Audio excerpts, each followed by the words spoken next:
तो दुनिया भर में टीकाकरण के बाद पटरी पर लौटते जीवन को इन दिनों तेजी से फैल रहे कोरोना के नए स्वरूप ओमिक्रॉन से फिर से झटका लग चुका है।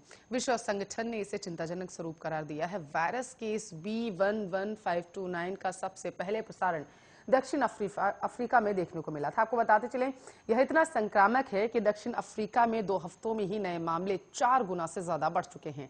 दक्षिण अफ्रीका एनजीएस को नवंबर के मध्य में गौतेंग प्रांत के 77 सैंपलों में कोरोना का नया वंश मिला है और इसमें 50 म्यूटेशन मिले हैं, जिनमें से 30 अकेले स्पाइक प्रोटीन में पाए गए। कोरोना की ज्यादातर वैक्सीनें स्पाइक प्रोटीन आधारित हैं और आपको बताते चलें, ऐसे में टीके के प्रभावी होने के संदेह अब बढ़ चुके हैं। इधर दुनिया भर के कई देशों ने कोरोना के नए ओमिक्रॉन वेरिएंट मिलने के बाद दक्षिण अफ्रीका के उड़ानों पर प्रतिबंध लगा दिया। इससे दक्षिण अफ्रीकी सरकार आहत महसूस कर रही है।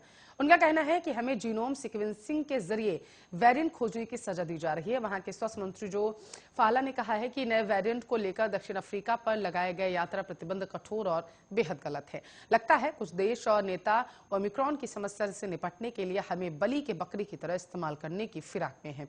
दक्षिण अफ्रीका के विदेश मंत्रालय ने एक बयान में कहा है कि देश वेरिएंट को जल्दी से खोजने की सजा भुगत रहा है। अच्छे विज्ञान की तारीफ की जानी चाहिए। कोरोना का यह नया स्वरूप डेल्टा से भी अधिक खतरनाक है और इसे WHO ने चिंताजनक श्रेणी में रखा है। हम कोरोना की रोकथाम दुनिया के अन्य देशों की तरह ही बराबर प्रयास कर रहे हैं।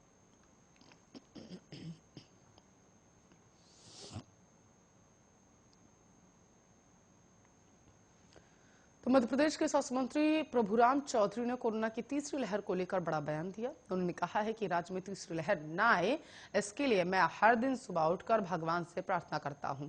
इस दौरान उन्होंने कहा है कि मैं चाहता हूं कि प्रदेश के सभी लोग स्वस्थ और सुरक्षित रहें और इसके लिए मैं हर दिन भगवान से विनती करता रहता हूं। राजगढ़ के जिला अस्पताल में एक कार्यक्रम के दौरान मंत्री ने ये बातें कही हैं और प्रदेश में अब कोई संक्रमित ना हो और ना ही कोई लहर आए, इसके लिए मैं हर दिन याचना करता हूं, ऐसा मंत्री का कहना है। दरअसल राजगढ़ जिला अस्पताल में स्वास्थ्य मंत्री सिटी स्कैन मशीन का शुभारंभ करने पहुंचे थे और इस शुभारंभ को लेकर एक कार्यक्रम का आयोजन किया जा रहा था। कार्यक्रम के दौरान जब मन से उन्होंने ये बातें कही तो वहां मौजूद लोग एकदम से हक्के बक्के रह गए। स्वास्थ्य मंत्री ने कार्यक्रम के मंच से कहा कि आप लोगों को पता ही होगा कि अफ्रीका में कोरोना का नया वेरिएंट आ रहा है और उन्होंने कहा है कि कई साथी मुझसे पूछ रहे हैं कि हम लोग तो पूरा प्रयास कर रहे हैं। अभी मध्य प्रदेश में कोरोना पूरी तरीके से कंट्रोल की स्थिति में है, लेकिन फिर भी हमने कई जगह पर कोविड अस्पताल बनवाए। भोपाल, बुधनी, मंडीदीप, मंडला, बीना में अनेक जगह अस्पताल बने। उन्होंने कहा है कि अब ईश्वर से प्रार्थना है कि मध्य प्रदेश में कोई संक्रमित ना हो और कोई लहर ना आए।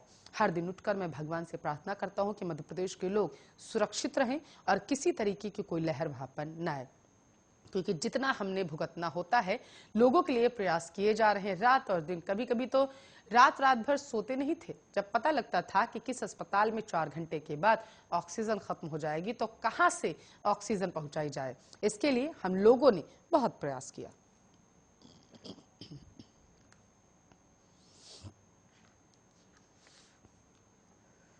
चलिए अब यूपी इलेक्शन की बात करेंगे। आपको बताते चलिए, कांग्रेस की राष्ट्रीय महासचिव और उत्तर प्रदेश की प्रभारी प्रियंका गांधी वाड्रा ने शनिवार को लड़की हूं, लड़ सकती हूं के नारे के उद्घोष के साथ कहा, भाजपा की नई खरीद नीति किसानों की दुर्दशा, पानी की समस्या, बेरोजगारी, महंगाई के चलते बुंदेलखंड का बुरा हाल हुआ। प्रियंका ने दावा किया है कि हम भाजपा की लूट वाली नीति को खत्म करेंगे। कांग्रेस की राष्ट्रीय महासचिव प्रियंका गांधी ने छत्रसाल स्टेडियम में प्रतिज्ञा रैली में वादा किया, उत्तर प्रदेश में यदि कांग्रेस की सरकार बनती है तो किसानों का पूरा कर्ज माफ कर दिया जाएगा और महिलाओं को साल में 3 घरेलू गैस सिलेंडर मुफ्त दिए जाएंगे। प्रियंका गांधी ने कहा, कोरोना काल में आर्थिक तंगी के चलते बिजली बिल न जमा करने वालों का बिजली बिल भी माफ होगा। बुंदेलखंड के किसानों की समस्याओं का जिक्र करते हुए प्रियंका ने कहा, बुंदेलखंड के संसाधनों पर बुंदेलखंड के लोगों का हक है। उन्होंने मोदी और योगी आदित्यनाथ पर बुंदेलखंड को छलने का आरोप लगाया। उन्होंने कहा, खाद की कमी के चलते बुंदेलखंड में किसान आत्महत्या कर लेते हैं। उन्होंने सत्तारूढ़ भारतीय जनता पार्टी पर किसानों के उत्पीड़न का आरोप लगाते हुए दावा किया, 2 सालों में 1500 किसानों ने आत्महत्या की। बुंदेलखंड के विकास के लिए काम करने का भरोसा देते हुए उन्होंने कहा, भाजपा की तरह चुनावी बुंदेलखंड विकास बोर्ड नहीं बल्कि इसके लिए स्थायी बुंदेलखंड विकास बोर्ड बनेगा। बुंदेलखंड विकास बोर्ड के लिए हर साल विकास का बजट दिया जाएगा। उन्होंने कहा है कि महोबा में वीर आला उदल के नाम पर एक बड़ा सांस्कृतिक केंद्र बनाया जाएगा। अपनी बात को आगे बढ़ाते हुए प्रियंका गांधी वाड्रा ने कहा कि हमने छुट्टा जानवरों के लिए छत्तीसगढ़ के मॉडल को लागू करने की योजना बनाई है और हमारी सरकार बनने के बाद छत्तीसगढ़ मॉडल भी यहां लागू होगा।